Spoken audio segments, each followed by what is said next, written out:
Nuestro buen Dios, te agradecemos por el privilegio que tenemos de venir, de reunirnos, de abrir tu palabra, de escucharla, de aprender juntos. Y necesitamos ser enseñados por tu Espíritu, necesitamos que nos guíe a la verdad, necesitamos que corrija todos nuestros pensamientos equivocados, que someta aún nuestra voluntad a la obediencia a Cristo. Y te pedimos que hoy, Padre, las verdades del Evangelio puedan ser presentadas fielmente, bíblicamente, y que todos podamos, Señor, no solo comprenderlas, sino someternos a ella para tu gloria y también para el bien de nuestras almas. Te doy gracias por la vida de cada uno de los que está hoy acá, de los que estamos acá. Te pedimos por los que no pudieron venir, si están llegando, que Señor los traiga, les permita llegar, y a aquellos que no van a venir hoy, a poder también por ahí a la distancia, escuchar, Señor, aprender también de tu palabra. Te necesitamos. Nos ponemos en tus manos, te pedimos todo esto en el nombre de Jesús. Amén. Bueno, estamos ahí, sesión 2. ¿Qué significa ser salvado por Cristo? Ahí hay un pasaje, Lucas 19, versículos 1 al 10. ¿Sí? ¿Qué se acuerdan de la semana pasada? Vimos la semana pasada también en el Evangelio de Lucas un encuentro muy particular, pero una conversación que se dio, como decía, en un contexto muy particular, de Jesús con una persona. Hoy vamos a ver otro encuentro de Jesús con una persona en especial. Pero ¿cuál fue el de la semana pasada? ¿Quién se acuerda?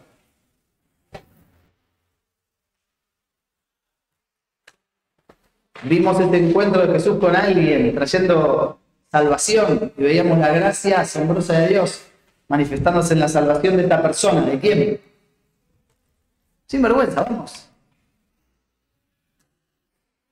¿Cuál era la historia de la semana pasada? Ahí está, perfecto. Jesús crucificado. Por eso dije, se dio en un contexto muy particular la charla, desde la cruz. ¿Y con quién?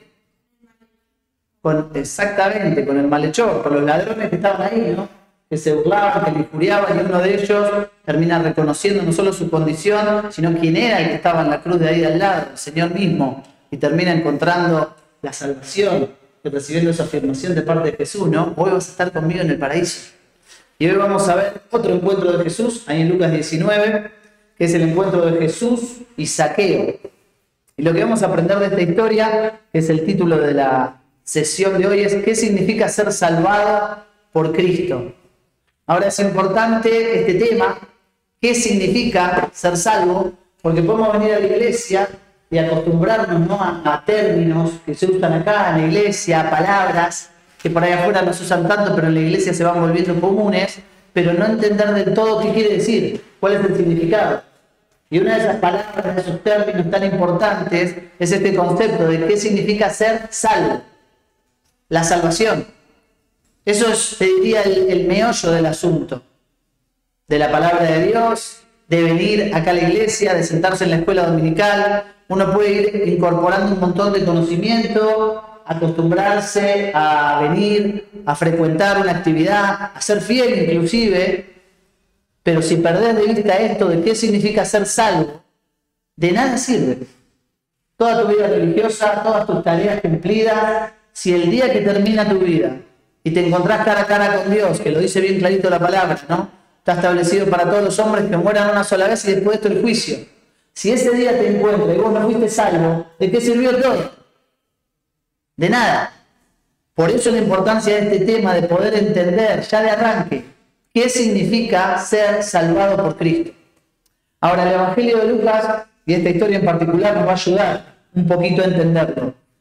Lo bueno de esto, vamos a ir viendo, vimos en la semana pasada una historia, Jesús con el ladrón en la cruz, hoy Jesús y Zaqueo, y la semana que viene vamos a ver otro encuentro de Jesús, los tres en el Evangelio de Lucas, es que ya vamos construyendo sobre lo que ya fuimos hablando en las clases anteriores. Ya más o menos Carlitos nos contaba el Evangelio de Lucas.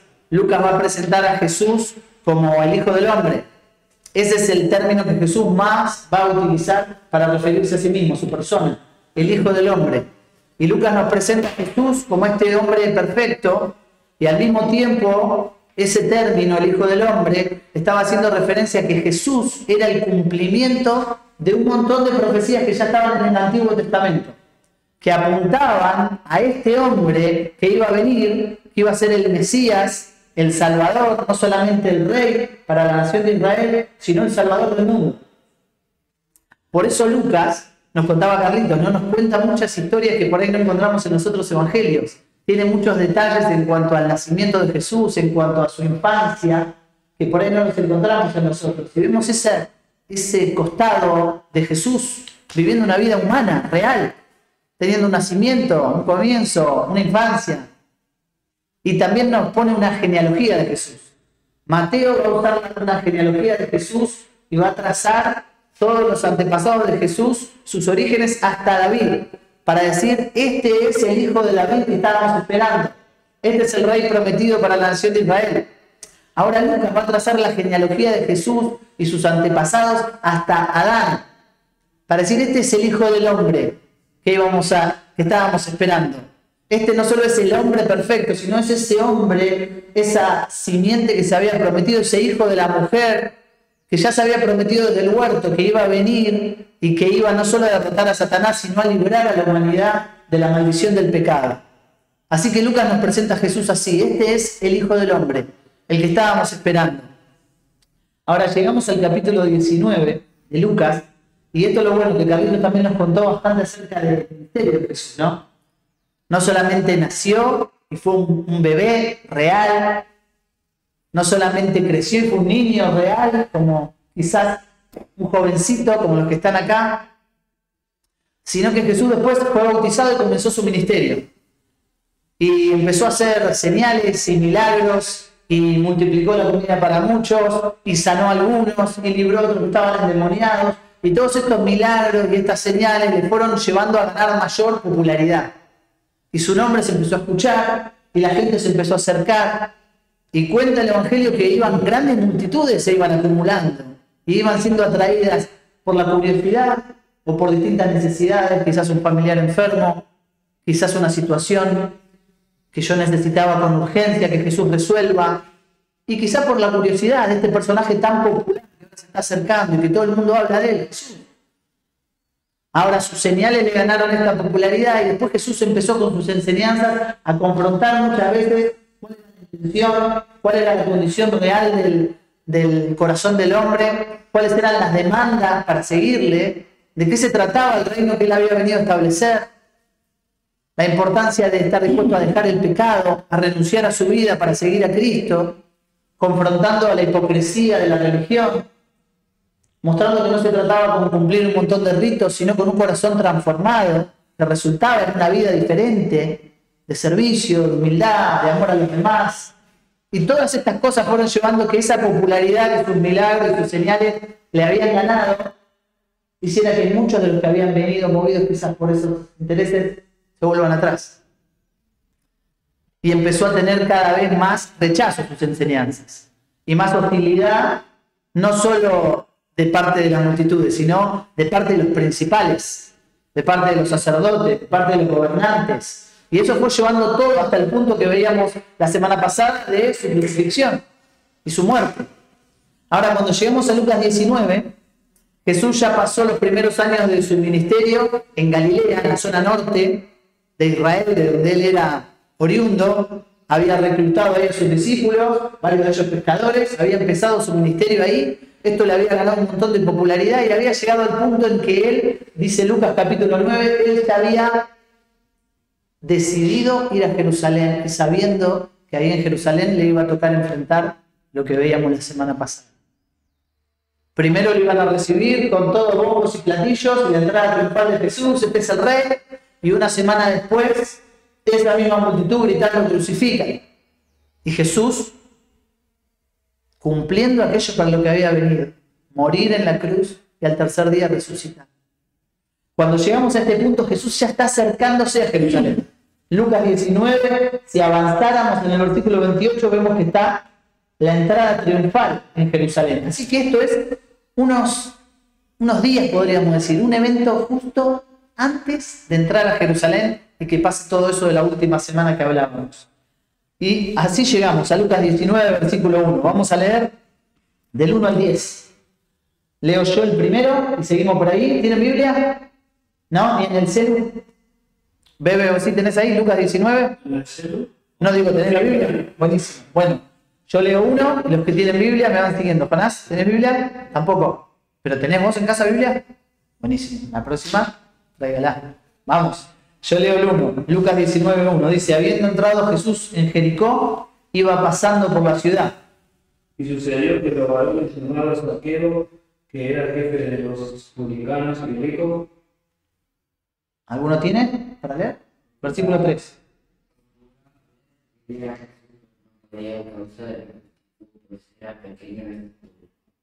¿Ni más, Dylan? 4.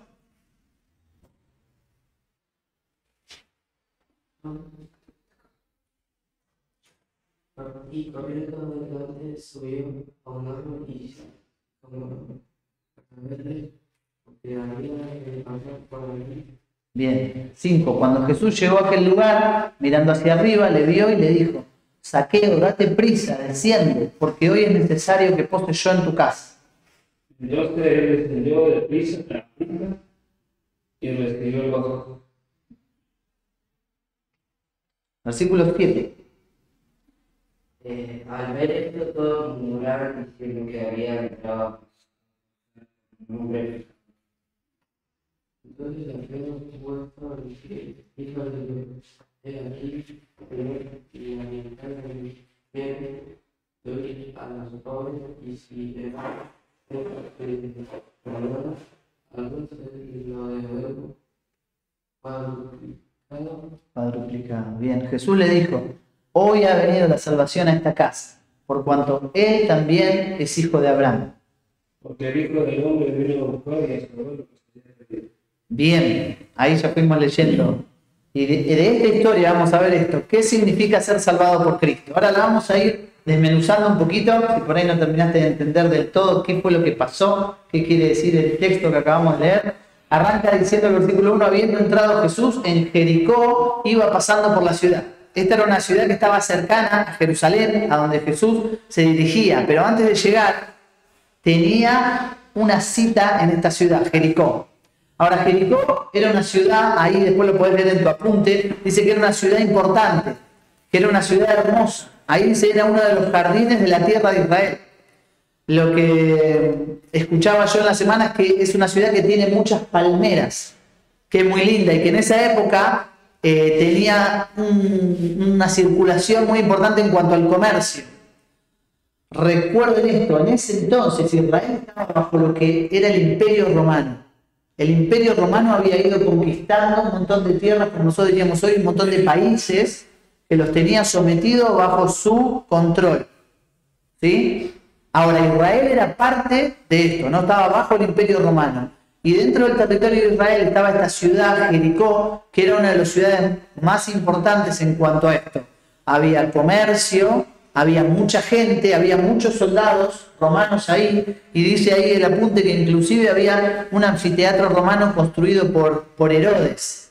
Quiere decir que el imperio había prestado especial atención en esta ciudad. ¿Por qué? ¿Qué hacía el imperio romano? No conquistaba la ciudad y echaba a todos y decía ahora la habitamos nosotros. ¿Saben qué hacía? Dejaba que la gente siga viviendo ahí y lo que ponía era gente que le cobrara, entre otras cosas, impuestos. Entonces esta era una ciudad importante, que había mucho comercio, que había mucha población, que había mucha circulación, que era un lugar hermoso. Entonces Roma dice, acá yo puedo sacar buenas ganancias. ¿Y cómo hacía Roma para cobrar los impuestos? ¿Saben qué hacía? No mandaba uno de Roma que vaya a Jericó a cobrar impuestos. Lo que hacía era alguien del lugar, un lugareño, uno que conoce a las personas de ahí, que conoce cómo es la cultura, la idiosincrasia, cuáles son los lugares de mayor movimiento, de mayor comercio, cuáles son los centros. Uno de ahí del lugar que sea el encargado de cobrar los impuestos y me tenga que rendir cuenta a mí. Entonces, ¿qué hacía Roma? Roma lo que le decía es, vos me tenés que pagar a mí tanto. Pongamos un ejemplo, vos me tenés que dar 100.000. Ahora vos cobrás lo que quieras. A mí me tenés que rendir 100.000. Entonces, ¿qué hacían los cobradores de impuestos? Si yo tengo que darle 100.000, bueno, tengo que juntar 200. Así le doy 100 a Roma y me quedo 100 para mí. ¿Se entiende? Entonces, ¿qué hacía? Había un montón de impuestos que se cobraban. Se cobraban impuestos por circular por determinados lugares, se cobraba impuestos por vender, por comprar, se cobraba hasta un impuesto solamente por el hecho de haber nacido. Había un montón de impuestos. Por eso, ser parte de un pueblo que estaba sometido por el Imperio Romano, lo que implicaba que estabas oprimido, que te estaban sacando, que vos tenías que pagar impuestos por todos lados, que estabas apretado, ahorcado. Pero no solo eso, sino que el que te lo cobraba era un vecino tuyo, un paisano tuyo, que te estaba trabajando para el imperio, que te estaba oprimiendo, y no solamente trabajaba para el imperio, era un traidor por eso, sino que te estaba cobrando más de lo que debía para poder sacar su tajada. Así que esto nos sirve para entender no solo cómo vivía la gente en Israel en ese entonces, en Jericó, sino cómo veía a los cobradores de impuestos. ¿No? Ahora, Jericó, ya vimos un poquito de la ciudad, y dice el versículo 2, y sucedió que un varón llamado Zaqueo, que era jefe de los publicanos y rico. Estos que cobraban impuestos estaban sentados al banco, dice, de los tributos públicos. Y se les llamaba a los cobradores de impuestos publicanos. Ahora dice que Zaqueo, este hombre, este personaje que vamos a hablar hoy, era jefe de los publicanos. Vos pensás, todos estos cobradores de impuestos, cada uno sacaba su tajada y ¿sabés qué tenía que hacer? No la mandaba directo a Roma. Pasaba por Zaqueo. Imaginate ustedes son los cobradores de impuestos, cada uno cobra, vos al menos tenés que traer 100. Vos le cobras 200 al otro, le das 100 así cada uno. Y Zaqueo, de todo lo que recibía, él rendía cuentas a Roma y se quedaba con una buena parte. Por eso dice, era jefe de los publicanos y rico. Era una posición que lo había llevado a enriquecerse de una manera totalmente corrupta. Ahora, ¿qué tiene que ver esto? Porque fíjate, dice, ¿qué significa ser salvado por Cristo? Y dice el primer punto, significa haber estado completamente perdido. ¿Y qué tiene que ver? Ahora, te estaba explicando un poquito de qué se trataba ser publicano, ¿no? Ser publicano era ser corrupto en ese entonces. Y Zaqueo no solo era publicano, sino que era el jefe de los publicanos. Así que imagínate vos cómo debía ser visto también Zaqueo por todos los que estaban a su alrededor. Mirá, vamos a leer, y si no lo tenés ahí, yo te voy a leer algunos pasajes para que entendamos un poquito más cómo veía la gente de ese entonces a los publicanos, y que eso nos ayude a entender cómo la gente veía y qué pensaba de Zaqueo. Mirá, y en el mismo Evangelio de Lucas hay varias referencias a cómo se veían los publicanos en Israel. Mirá, en el capítulo 5, estamos ahí en estos primeros momentos del ministerio de Jesús. Él estaba llamando a sus discípulos, y uno de los 12 que él llamó, ¿sabes qué era? Un publicano. ¿Alguno sabe quién era? ¿No? Mateo. Mateo era un publicano, y ahí en Lucas 5 tenemos narrada la historia de cómo Jesús llamó a uno de estos hombres, cobradores de impuestos, para que sea su discípulo. Dice Lucas 5:27 que Jesús, después de estas cosas, salió y vio a un publicano llamado Leví, que también es Mateo, y dice, sentado al banco de los tributos públicos, lo que estábamos charlando, y le dijo, sígueme. Y dejándolo todo, se levantó y le siguió. Y dice que Leví le hizo gran banquete en su casa, y había mucha compañía de publicanos, cobradores de impuestos, y de otros que estaban a la mesa con ellos. ¿Y sabes qué respuesta trajo esto en los judíos? Versículo siguiente dice, los escribas y los fariseos murmuraban contra los discípulos, diciendo, ¿por qué comen y beben con publicanos y pecadores? Vos fijate cómo estaba visto. Con esa lacra. Ustedes, seguidores de Jesús, un maestro que viene de parte de Dios, y se juntan con esto, con los publicanos. Ahora, si seguís en el capítulo 15, de Lucas, dice, versículo 1, Lucas 15:1, se acercaban a Jesús todos los publicanos y pecadores para oírle. Ya de arranque ahí te pone, ¿no? ¿Con qué clase los ponen a los publicanos? Los publicanos y pecadores para oírle. Y los fariseos y los escribas murmuraban diciendo, este a los pecadores recibe y con ellos come. O sea, todos los religiosos, los que estaban tratando de seguir la ley, veían a Jesús con esta clase de gente y decían, ¿qué hace? ¿Qué hace con publicanos y pecadores? Ahora, para la nación de Israel, para la vida religiosa de Israel, estaban primero las sectas más ortodoxas, los fariseos, los saduceos, todos esos que vamos a ver, que dicen los principales entre los judíos, que se acercaban a Jesús y le hacían preguntas, que eran los conocedores de la ley, los intérpretes de la ley, los que le enseñaban la ley al pueblo y los que supuestamente eran el ejemplo a los demás de cómo era vivir una vida de acuerdo a la ley de Dios. Ese era el círculo íntimo. Después estaba el resto del pueblo que por ahí participaba en la religiosa, iba a la sinagoga, iba al templo, ofrecía sus sacrificios y se sentaba a escuchar y aprender de estos hombres. Y fuera de este círculo estaban los pecadores. Como vimos la semana pasada, los ladrones, como vamos a ver la semana que viene, las prostitutas, como estamos viendo esta semana, los publicanos, todos esos eran parte de este grupo que estaba fuera, excluido de la vida social, religiosa, espiritual del pueblo de Israel. Estos no tenían acceso al templo. Ellos no podían venir a escuchar, no podían entrar a la sinagoga, no podían venir al templo, no podían ofrecer sacrificios, no podían aprender la ley. No había ninguna esperanza para ellos en el sistema religioso de Israel de poder acercarse a Dios. Y de repente viene Jesús y lo ven con ellos.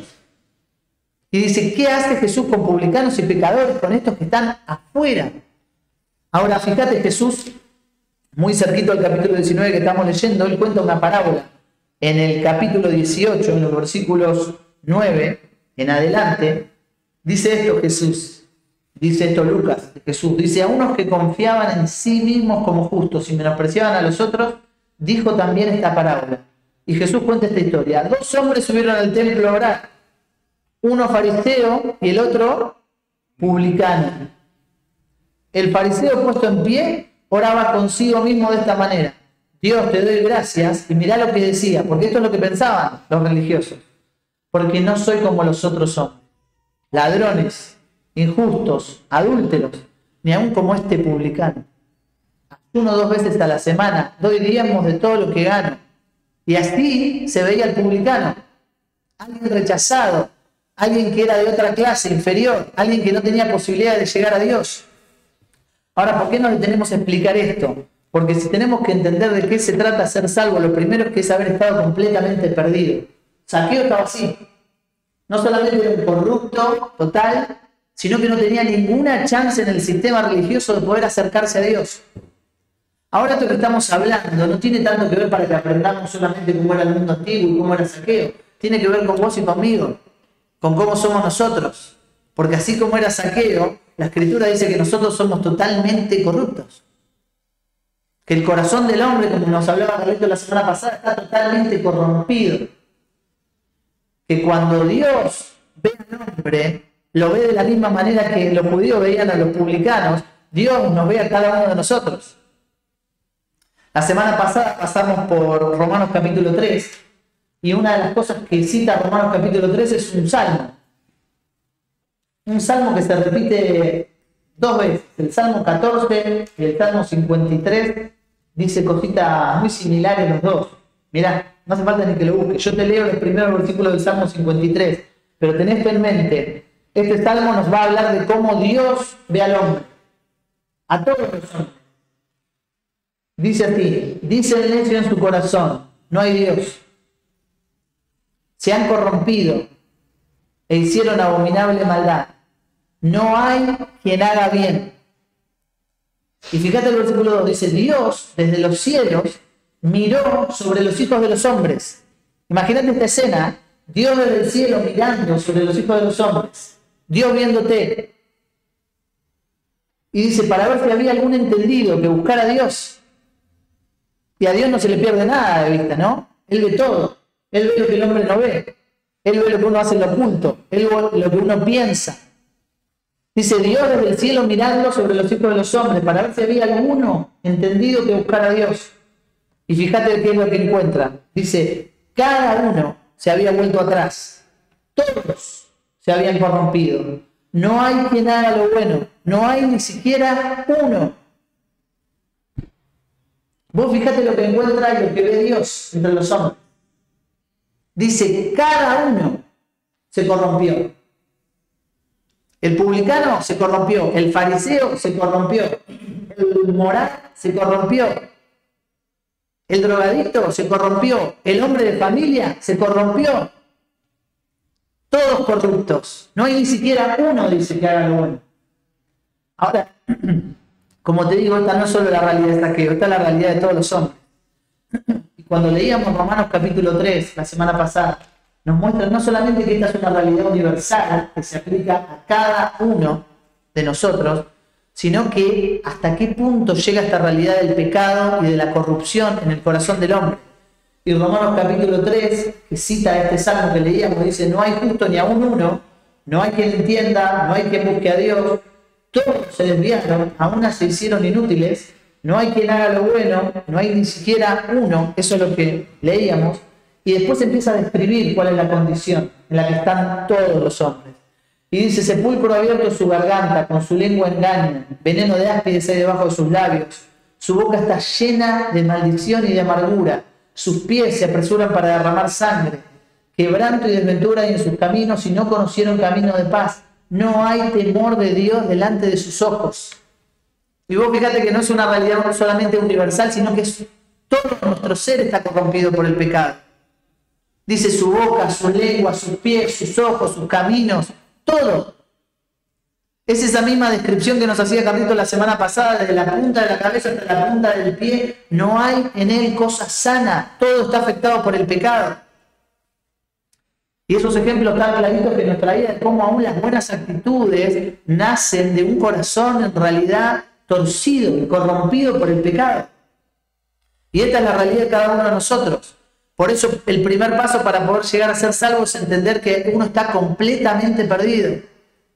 Que nuestro pecado nos llevó a este punto, que cuando Dios ve, dice, no hay quien haga lo bueno. Están totalmente corrompidos, se desviaron, se hicieron inútiles. Ahora, Zaqueo no solamente era un hombre corrupto, sino que él dice que no tenía ningún acceso. No podía acercarse a Dios. El sistema religioso le había cerrado la puerta en la cara. Y sabes que eso también tiene mucho que ver con nuestra condición. No solamente que somos pecadores, sino que somos totalmente incapaces de llegar a Dios, de acercarnos a Dios. Porque el pasaje que te leía recién, yo paré en el versículo 18, no solo dice no hay temor de Dios delante de sus ojos. Dice después, sabemos que todo lo que la ley dice, lo dice a los que están bajo la ley. ¿Y sabes para qué es la ley? Los mandamientos de Dios. Para que toda boca se cierre y todo el mundo quede bajo el juicio de Dios.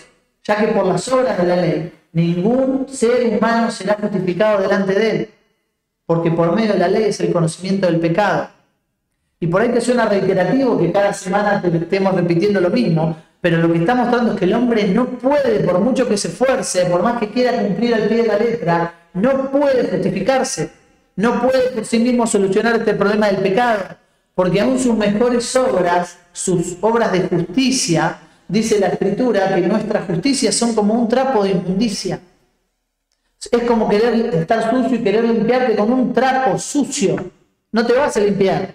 No podés cambiar la condición en la que estás.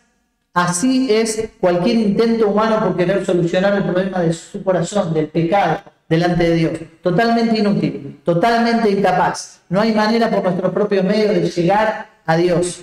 Por eso dice la Escritura que la salvación no es por obras. Que no es por obras de justicia que nosotros hubiéramos hecho. Así que este es el primer paso. ¿Qué significa ser salvo? Significa haber estado completamente perdido. Entender esto, que somos totalmente corruptos y que estamos completamente excluidos e incapaces de llegar a Dios por nuestros propios medios. Segundo punto, dice ahí, significa haber tenido una cita inesperada, planeada por Jesús. Porque, ¿sabes?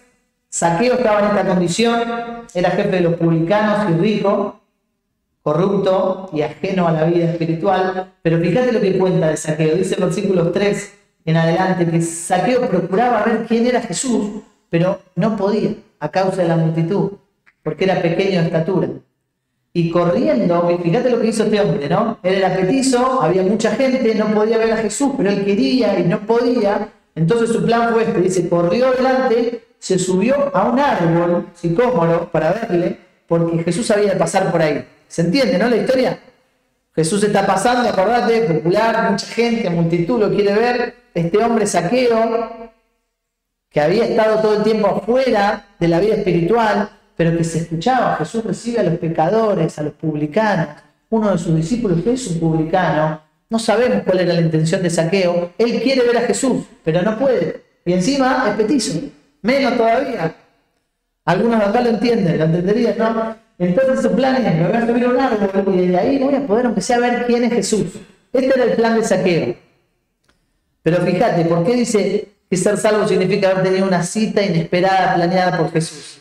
Porque la idea de Zaqueo era desde ahí arriba poder verle, aunque sea. Y fíjate lo que pasa, versículo 5.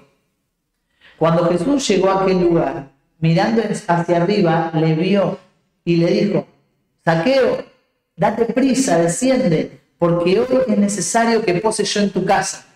Ahora no sé si entendés la situación, ¿no? Zaqueo solamente estaba diciendo, a ver si lo puedo ver. Y no solamente Jesús viene, sino que dice que Jesús se detiene, Jesús lo mira, Jesús lo llama por su nombre, lo conocía, y le dice, bajá, apurate, porque yo hoy voy a estar en tu casa. Es necesario que yo vaya a tu casa. Y acá dice, es una cita inesperada, planeada por Jesús. Zaqueo no es que había invitado a Jesús a su casa, no esperaba ese día recibirle, con suerte estaba intentando llegar a verle, pero Jesús ya tenía un plan.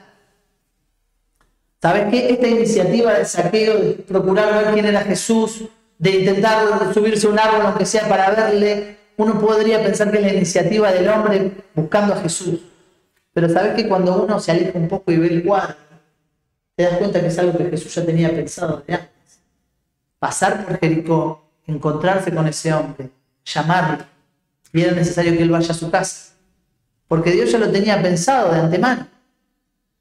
Porque la iniciativa en la salvación siempre está del lado de Dios. Porque cualquier intento del hombre por buscarse acercar a Dios, aún venir a la iglesia y abrir la palabra y tratar de entender cuál es el camino de salvación, siempre está precedido, siempre viene en respuesta a una iniciativa de Dios buscando al hombre. Y ese es el meollo, ¿no?, de esta historia. Jesús diciendo, el Hijo del Hombre vino a buscar y a salvar al perdido. Y esto es lo que se ve en la historia de Zaqueo. No es Zaqueo haciendo todo para encontrar a Jesús, es Jesús viniendo al encuentro de este hombre. Y eso es lo maravilloso de los que nos hemos encontrado con Jesús, ¿no? El decir, ¿por qué el Señor me buscó? ¿Por qué el Señor pensó en mí? ¿Por qué el Señor se detuvo y me miró? ¿Por qué el Señor me llamó por mi nombre? ¿Por qué el Señor quiso venir a tener comunión con un pecador como yo? Y eso es lo que significa ser salvo, haber tenido una cita inesperada, planeada por Jesús. La salvación es de Dios, la salvación pertenece a Jehová, y la historia de Zaqueo es un testimonio de esto, de Jesús tomando la iniciativa y viniendo a buscar a un hombre que por sí mismo nunca hubiera podido llegar a la salvación. Ahora sigue la historia, ¿no? Y dice que Zaqueo descendió a prisa y lo recibió con gozo en su casa, ¿no? Ninguno de los religiosos me da bolilla, todos en esta nación me odian y tienen motivos para hacerlo, pero Jesús quiere venir a mi casa, lo recibe, dice, con gozo. Pero fíjate lo que pasa. Uno podría decir, bueno, es una historia maravillosa, ¿no?, de la gracia de Dios alcanzando a un pecador, pero la respuesta de la gente al ver esto, ¿no? Jesús llamando a este hombre despreciado por todos, conocido por todos, como el más corrupto de la ciudad. Fíjate la respuesta que trajo. Dice el versículo 7, al ver esto, a Jesús, junto con Zaqueo, todos murmuraban, diciendo que había entrado a posar con un hombre pecador. Y me encanta una pregunta que hace el apunte. Dice, ¿qué hubieses sentido vos? Ponete en esos zapatos, ¿eh? ¿Qué hubieses sentido vos si Jesús hubiese elegido a otro y no a vos? Imagínate, vos estás ahí en la multitud y viene Jesús. Y vos pasaste desapercibido y Jesús le habla a otro y dice, ¿qué tal si ese otro es el hombre más perverso que hay en la ciudad? Pensá, ¿no? En el barrio, ese que tiene la mala fama ahí en el barrio. ¿Qué hubieses pensado si Jesús, en vez de llamarte a vos, hubiese llamado a aquel otro?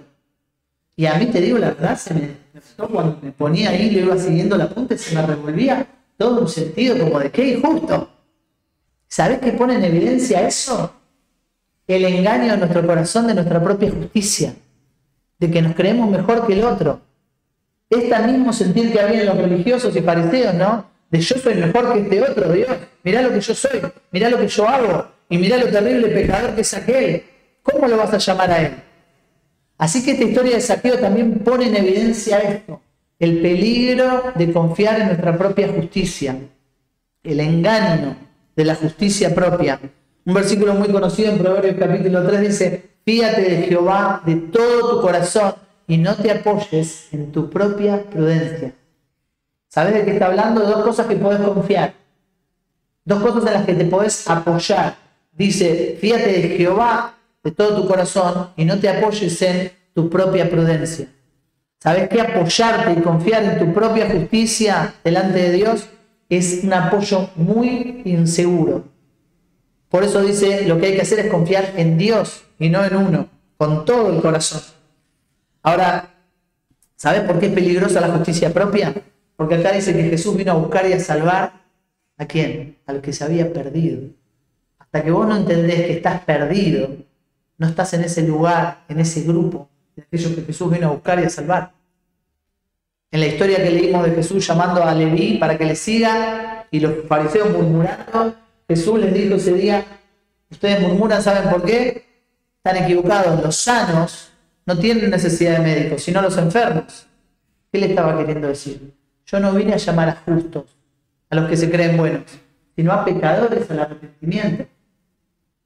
Así que hasta que uno no entienda que es pecador, hasta que uno no entienda que está enfermo, no está en ese grupo a los cuales Jesús vino a llamar.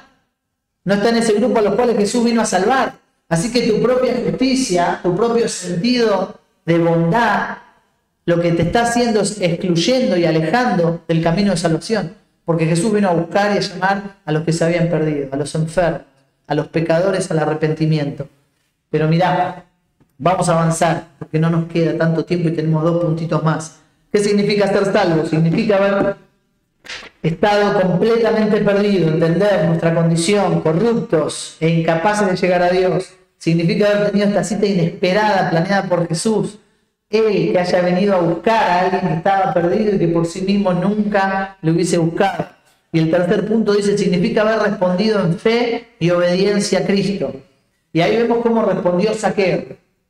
¿Sabes qué? Zaqueo hasta ese momento había vivido una vida muy probablemente como habíamos descrito, de corrupción, de abundancia, de bienes, de riqueza, de opulencia, de placeres, de deleites, de cosas de este mundo, pero a base del engaño, de la opresión, de la corrupción, del robo.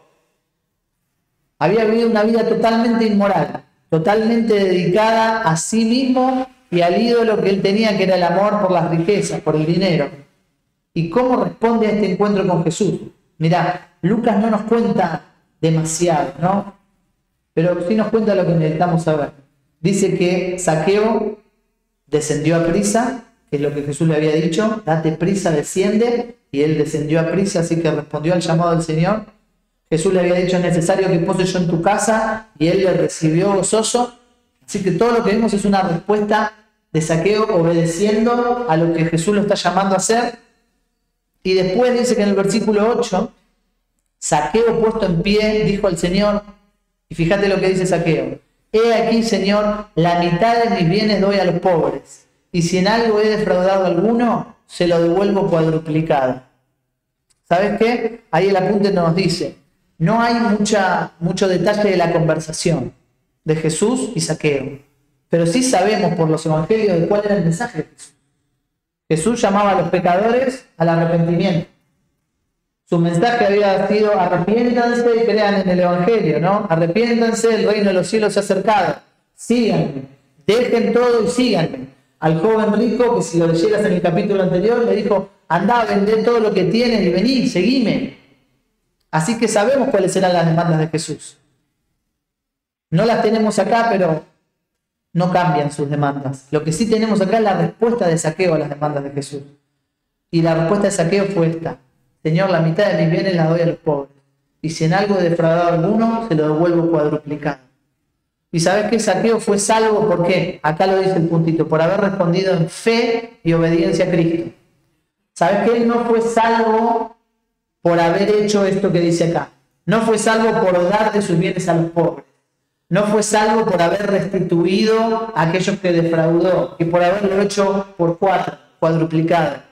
No fueron sus buenas obras ahora lo que le ganaron a él la salvación.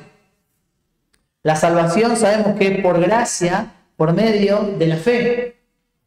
Y esto que vemos acá, lo único que es las evidencias de esa fe que hubo en su corazón. Una fe genuina siempre lleva frutos. Eso es lo que dice Santiago capítulo 2. La fe sin obras es muerta. Jesús dijo en Mateo capítulo 7: por sus frutos los conoceréis, porque el buen árbol no puede dar malos frutos, ni el mal árbol dar buenos frutos. ¿Sabes qué está diciendo? La fe genuina siempre se ve en lo exterior, en la vida, siempre produce cambios en la vida. Y esto es algo de lo que nos decía también Carlito la semana pasada. La salvación no es solamente una entrada al cielo que yo guardo en el bolsillo y la saco el día que termine mi vida para presentarla en la entrada al cielo. Acá está, acepté a Cristo, hice una oración, pasé adelante, puedo pasar, ¿no? No, la salvación es un cambio que Dios produce en la vida, sacando un corazón que antes era esclavo del pecado y ahora haciéndolo siervo de la justicia. Una vida que antes amaba el pecado y rechazaba a Cristo, ahora ama a Cristo y rechaza el pecado. Es alguien que está dispuesto a abandonar su pecado para seguir a Cristo, y eso es lo que vemos en la persona de Zaqueo. Había vivido hasta ese entonces para las riquezas, estando dispuesto a defraudar a todos con tal de tener él, y ahora que se había encontrado con Cristo, ahora que había encontrado la salvación, estaba dispuesto a entregar sus riquezas con tal de seguir a Cristo. Vos fijate que aquello que el joven rico no quiso hacer, de dar sus bienes a los pobres para seguir a Cristo, que llevó a los discípulos a decir: pero entonces ¿quién puede ser salvo? Jesús dijo: lo que es imposible para los hombres, porque es imposible que un hombre que ama las riquezas esté dispuesto a entregarlas ahora para seguir a Cristo. Humanamente es imposible. Lo que es imposible para los hombres es posible para Dios. Y se ve en la vida de Zaqueo.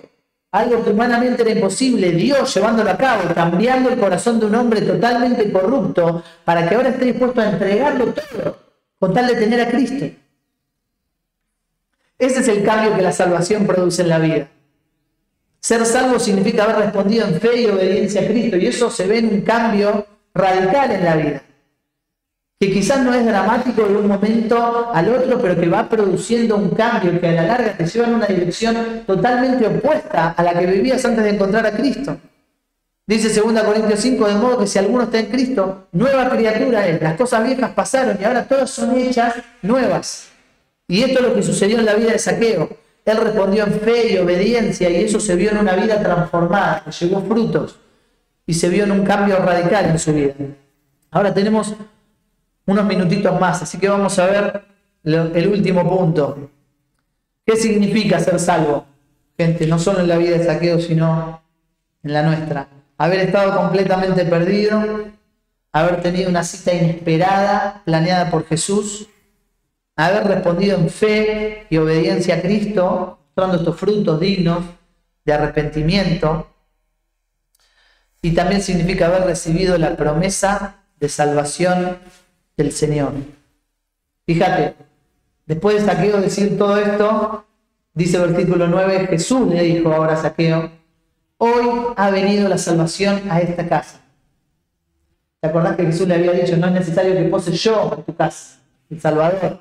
Y ahora dice: hoy ha venido la salvación a esta casa, por cuanto él también es hijo de Abraham. ¿Sabés que todos los religiosos judíos, los hijos de Abraham, el pueblo de Israel, decían: los publicanos y pecadores están afuera, ¿no? Nosotros somos los verdaderos hijos de Abraham, los que andan en las pisadas de Abraham. Y Jesús va a decir, él también es hijo de Abraham. ¿Por qué? Por su fe. Porque los hijos de Abraham, dice ahí en Romanos y también en Gálatas, los cita, no son solamente en cuanto a la carne los descendientes de Abraham, sino los de la fe son los hijos de Abraham. Y Zaqueo había mostrado ser un hombre de fe. Entonces Jesús dice, él también es hijo de Abraham, él es parte de mi pueblo por la fe. Y dice el versículo 10, porque el Hijo del Hombre vino a buscar y salvar lo que se había perdido. ¿Sabes? En el versículo 10, ahí está esta misión general, ¿no? Del Hijo del Hombre. ¿A qué vino? Y este diríamos que es el versículo central, el corazón del Evangelio. Jesús, el Hijo del Hombre, viniendo a buscar y a salvar lo que se había perdido. Y esa es la misión general de Jesús. Pero en el versículo 9 vemos una aplicación personal de esta misión general de Dios. No solamente Él viniendo a salvar al mundo perdido, sino Él viniendo, la salvación dice, a esta casa, a un hombre, y salvándolo de manera personal, individual. Ahora, ¿de qué nos sirve saber esto? Hay muchas ideas equivocadas de qué significa ser salvo, ¿no? Recién hablábamos una. Es una oración que yo hago, un rito que cumplo y una entrada al cielo que me guardo, que no afecta en nada mi vida. Error. Otra idea de que es la salvación equivocada puede ser, bueno, la salvación es que ahora Dios viene a mi vida y soluciona todos mis problemas y me da todos mis deseos y ya no hay más problema y es todo color de rosa. Error. Es estar dispuesto a dejar tu vida de pecado para seguir a Cristo, y es a través de muchas aflicciones que terminamos entrando al reino, porque ese es el camino por el que anduvo el Salvador y la invitación es a seguirle. Pero otro error que también tira al piso lo que estamos leyendo es de que no se puede estar seguro de este lado si uno es salvo. Vos hablás con una persona y le preguntás qué va a pasar el día que termine tu vida y te encuentres con Dios, y uno no sabe, nunca puede saber, ¿no? Y ese día se verá, y Dios dirá. Y ese es otro error. Se puede estar seguro en esta vida de qué va a pasar el día que termine. ¿Por qué? Porque Jesús lo dijo. ¿Cómo podemos saber si Zaqueo fue salvo o no? Porque Jesús dijo, hoy vino la salvación a esta casa. Porque Jesús le aseguró a él de que había sido salvo. Vimos la semana pasada un ladrón, una vida de pecado, una vida inmoral, recibiendo ahora en sí mismo el castigo por su pecado y muriendo en la cruz. Y aún al borde de la muerte, Jesús afirmándole, hoy vas a estar conmigo en el paraíso. Y ese hombre, aún viviendo la vida que vivió y aún sufriendo el castigo que recibió, se pudo morir con la seguridad de que, sin importar lo inmoral que haya sido su vida, se iba al cielo. ¿Por qué? Por su fe en Cristo. Y porque Jesús le dijo, hoy vas a estar conmigo en el paraíso. Y sobre esa base es que podemos decir, hay certeza, puede haber seguridad en esta vida de ser salvo. ¿Por qué? Porque Jesús lo prometió así. Él dijo, ninguno que viene a mí yo le echo fuera. Todo el que ve al Hijo de Dios y viene a él, dice, yo le resucitaré en el día postrero. Esta es la voluntad del Padre que me envió. El que oye mi palabra, cree el que me envió, no vendrá a condenación, ha pasado de muerte a vida. Esas son palabras de Jesús, por eso podemos estar seguros, porque Él lo promete. Él promete que un pecador puede ser salvo, que los pecados pueden ser perdonados, que uno puede tener vida eterna. Hay la posibilidad de estar seguro en esta vida de a dónde vamos a pasar la eternidad. Ahora acá también pregunta algo, el apunte, y ya vamos terminando. Dice, ¿sobre qué bases le asegura Cristo a Zaqueo que él ha sido salvado? Y es un poquito lo que hablábamos, ¿no? Puede haber seguridad, pero para eso tiene que haber fe. La salvación es por gracia, por medio de la fe. Solamente en una vida que cree a Cristo, que hay fe, una fe genuina, que ya veíamos cómo se manifiesta, es que puede haber esta certeza de salvación.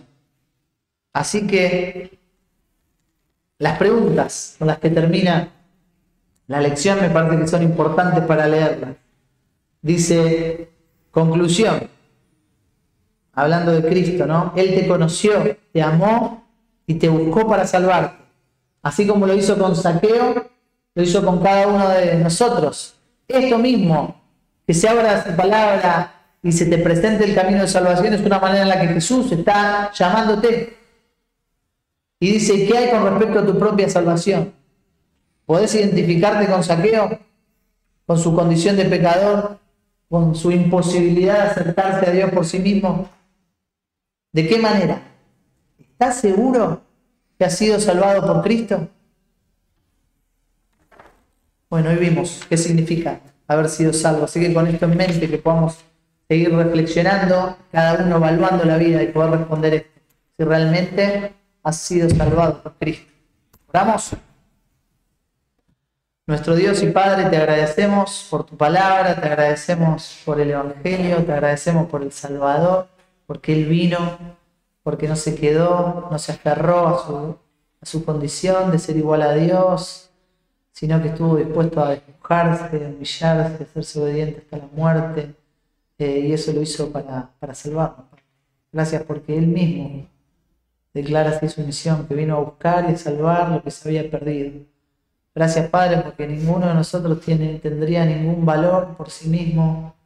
Nuestro pecado nos ha llevado a ese punto de corrupción total, de incapacidad absoluta.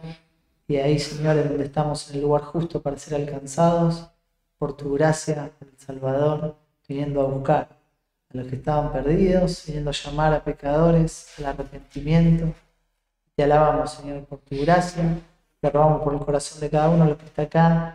Aquellos que somos tuyos, que vamos a afirmar el corazón y alabar la gloria de tu gracia, escuchar el Evangelio, y aquellos que no, Señor, puedan llegar a ser guiados al arrepentimiento y a la fe en Cristo.